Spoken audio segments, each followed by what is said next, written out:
Ramakrishna mission. So Ramakrishna mission ఏదైతే ఉన్నదో ఈ మిషన్ కి సంబంధించి ఇక్కడ దీని గురించి మాట్లాడదాం. సో ఈ రామకృష్ణ మిషన్ గురించి మాట్లాడాలి అని అంటే ఇందులో ప్రధానంగా ఇద్దరు గురించి మాట్లాడాలి. ఒకటి ఎవరు అనంటే రామకృష్ణ పరమహంస, రెండు స్వామి వివేకానంద, తర్వాత సిస్టర్ నివేదిత కూడా ఉంటది. సో ఇందులో మనకి రామకృష్ణ పరమహంస అలాగే స్వామి వివేకానంద గారికి సంబంధించిన అంశాలు అత్యంత కీలకం. సో మరి ఈ రామకృష్ణ మిషన్ ఏదైతే ఉన్నదో ఇది రామకృష్ణ పరమహంస తనను బేస్ చేసుకొని దీన్ని ఏర్పాటు చేయడం జరిగినది. దీన్ని ఏర్పాటు చేసినటువంటి దానిలో మనకు కీలకంగా స్వామి వివేకానంద కనబడతారు. అయితే రామకృష్ణ మిషన్ కి సంబంధించి మనం ముందుగా రామకృష్ణ పరమహంస గురించి మాట్లాడాలి. ఈ రామకృష్ణ పరమహంస గారు అసలు పేరు ఏంటి అనేది, ఎక్కడ జన్మించారు ఏంటి అనేది మాట్లాడదాం. సో ముందుగా మనం రామకృష్ణ పరమహంస గురించి మాట్లాడదాం. రామకృష్ణ మిషన్ లో రామకృష్ణ పరమహంస అని అంటున్నాం.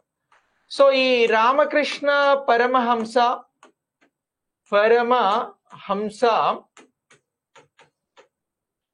ఇక్కడ ఏ ఇయర్ లో ఈయన జన్మించడం జరిగినది అని అంటే ఈయన 1836 ఫిబ్రవరి 18న జన్మించడం జరిగిందండి. ఎప్పుడు అని అంటున్నాం 1836 ఇన్ 1836 ఫిబ్రవరి 18న ఎక్కడ అని అంటే బెంగాల్ ప్రావిన్స్. సో అప్పుడు ఇప్పుడున్నటువంటి పశ్చిమ బెంగాల్, తూర్పు బెంగాల్ కి సంబంధించి బెంగాల్ ప్రావిన్స్ అని పిలిచేవారు. ఇగో ఈ బెంగాల్ ప్రావిన్స్ లో ఇతను జన్మించడం జరిగినది. ఆయనే ఎవరు అనంటే రామకృష్ణ పరమహంస. రామకృష్ణ పరమహంస పేరు అసలు పేరు అదేనా అనంటే కాదు. సో ఈయన అసలు పేరు ఏమిటి, రామకృష్ణ పరమహంస అసలు పేరు ఏమిటి అని ఎక్కడైనా క్వశ్చన్ వస్తే మనం చెప్పాల్సినటువంటి ఆన్సర్ ఏంటి అనంటే గాదాధర్ చటోపాధ్యాయ అని చెప్పాలి. ఏమని అంటున్నాం? గాదాధర్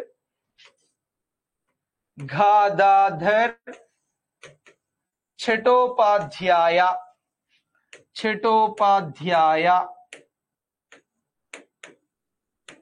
గాదాధర్ చటోపాధ్యాయ అసలు పేరు.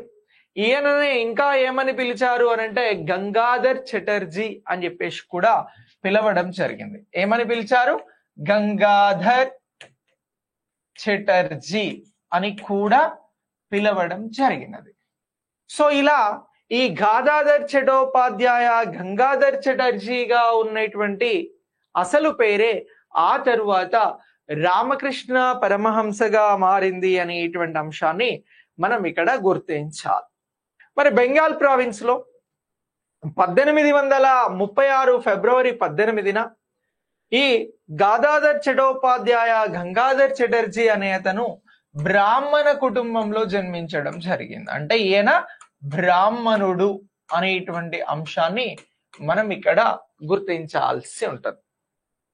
మరి రామకృష్ణ పరమహంస గారి తల్లిదండ్రులు ఎవరు అనంటే ఖుదీరాం చటోపాధ్యాయ, చంద్రమణి దేవి. ఎవరు అని అంటున్నాం? తల్లిదండ్రులు ఖుదీరాం చటోపాధ్యాయ, ఇది తండ్రి పేరు. అలాగే తల్లి పేరు ఏంటి అని అంటే చంద్రమణి దేవి అని అంటున్నాం. చంద్రమణి దేవి అని చెప్పి మనం ఇక్కడ గుర్తించాల్సి ఉంటది. ఓకే, ఖుదీరాం, చంద్రమణి దేవి అనేటువంటి పేర్లను మనం ఇక్కడ గుర్తించాల్సి ఉంటది. సో ఇవి రామకృష్ణ పరమహంసకి సంబంధించిన వారి తల్లిదండ్రుల పేర్లుగా గుర్తుంచుకోవాలి. ఇక నెక్స్ట్ ఈయన ఎవరి దగ్గర శిష్యరికం చేశాడు? మరి ఈయన ఎక్కువగా ఆధ్యాత్మిక చింతనలో ఉండేవారు. సో ఎప్పుడూ ఒక పరధ్యానంలో ఉండేవారు. ఆ పరధ్యానం అంతా దేని మీద అనంటే గాడెస్ కోసం ఉండేది. సో ఇప్పుడు ఈయన శిష్యరికం ఎవరి దగ్గర చేశారు? రామకృష్ణ పరమహంసగా మారేటువంటి క్రమంలో ఈయన శిష్యునిగా జాయిన్ అయ్యారు. ఎవరి దగ్గర జాయిన్ అయ్యారు, ఎవరి దగ్గర శిష్యరికం చేశారు అనంటే తోతాపురి నాంగ్థా బాబా అనే గురువు దగ్గర, ఎక్కడ అని అంటున్నాం, నాంగ్థా బాబా, నాంగ్థా బాబా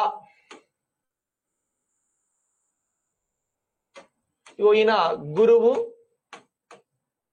ఈయననే ఏమని పిలుస్తా ఉన్నాము ఇంకా అని అంటే తోతాపురి అని చెప్పేసి పిలవడం జరుగుతా ఉంది. సో ఈయన దగ్గర ఈ ఎవరు రామకృష్ణ పరమహంస గారు, రామకృష్ణ పరమహంస గారు శిష్యుడిగా జాయిన్ అవ్వడం జరిగినది. ఎలా జాయిన్ అయ్యారు? శిష్యుడిగా జాయిన్ అయ్యారు అనేటువంటి అంశాన్ని మనం ఇక్కడ గుర్తుంచుకోవాల్సి ఉంటది. సో రామకృష్ణ పరమహంస గారికి సంబంధించిన గురువు గారి పేరు ఏమిటి అన్నప్పుడు మనం నాంగ్థా బాబా తోతాపురి అని చెప్పేసి చెప్పాల్సి ఉంటది. సో ఈయన దగ్గర శిష్యరికం చేశాడు. సో ఇలా శిష్యరికం చేస్తున్నటువంటి క్రమంలోనే రామకృష్ణను పరమహంస దక్షిణేశ్వర సన్యాసి అని చెప్పేసి పిలవడం జరిగింది. ఏమని పిలిచినారు? ఇగో పరమహంస, పరమహంస, అలాగే దక్షిణేశ్వర సన్యాసి, దక్షిణేశ్వర సన్యాసి అని చెప్పేసి పిలిచారు. ఇక్కడ దక్షిణేశ్వర సన్యాసి అనేది ఎందుకు పిలవడం జరిగింది అని అంటే ఈయనకి సంబంధించి దక్షిణేశ్వర అనేటువంటి ఆలయంలో ఈయన పూజారిగా వర్క్ చేయడం జరిగింది. సో ఇలా వర్క్ చేసేటువంటి క్రమంలో ఈ దక్షిణేశ్వర సన్యాసి అనేటువంటి అంశంను బిరుదుగా పిలవడం జరిగింది. పరమహంసగా కూడా ఇతన్ని పిలవడం జరిగింది అనేటువంటి అంశాన్ని మనం ఇక్కడ గుర్తించాల్సి ఉంటది. ఇక next profit of new India అనేటువంటి బిరుదుతో కూడా ఈయనను పిలిచారు. ఏమని పిలిచారు? ప్రాఫిట్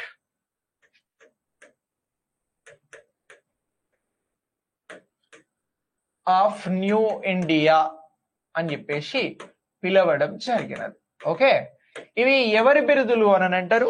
పరమహంస, దక్షిణేశ్వర సన్యాసి, ప్రాఫిట్ ఆఫ్ న్యూ ఇండియా అనేటువంటి పేర్లతో ఎవరిని పిలుస్తారు అని అంటే రామకృష్ణ పరమహంస గారిని పిలుస్తారు. ఈయన అసలు పేరు గాదాధర్ చటోపాధ్యాయ, ఈయన్ని గంగాధర్ చటర్జీ అని కూడా పిలిచేవారు అనేటువంటి అంశాలను మనం ఇక్కడ గుర్తించాల్సి ఉంటుంది. సో ఇలా రామకృష్ణ పరమహంస గారికి సంబంధించి ఈయన చనిపోయాడు. ఎప్పుడు చనిపోయినాడు అని అంటే 1886లో చనిపోవడం జరిగింది. ఎక్కడ? కాశీపురా గార్డెన్ హౌస్, పశ్చిమ బెంగాల్లో చనిపోయాడు. ఎక్కడ? Kashipur garden house. ఇది ఎక్కడ అని అంటే కల్కత్తాలో ఉంటది.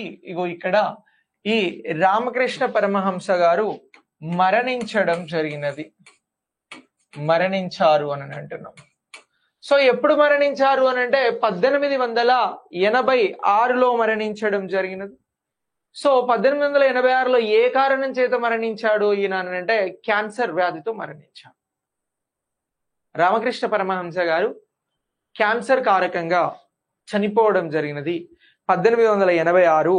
ఎప్పుడు అని అంటే ఆగస్టు 16. ఎప్పుడు అని అంటున్నాం? ఆగస్టు 16న క్యాన్సర్ వ్యాధితో మరణించాడు. దేనితో మరణించాడు? క్యాన్సర్తో మరణించాడు అని చెప్పేసి గుర్తుంచుకోండి, ఇంపార్టెంట్. ఓకే, సో ఇలా కలకత్తాలో 1886లో రామకృష్ణ గారు మరణించారు అనేటువంటి అంశాన్ని గుర్తుంచుకోవాలి.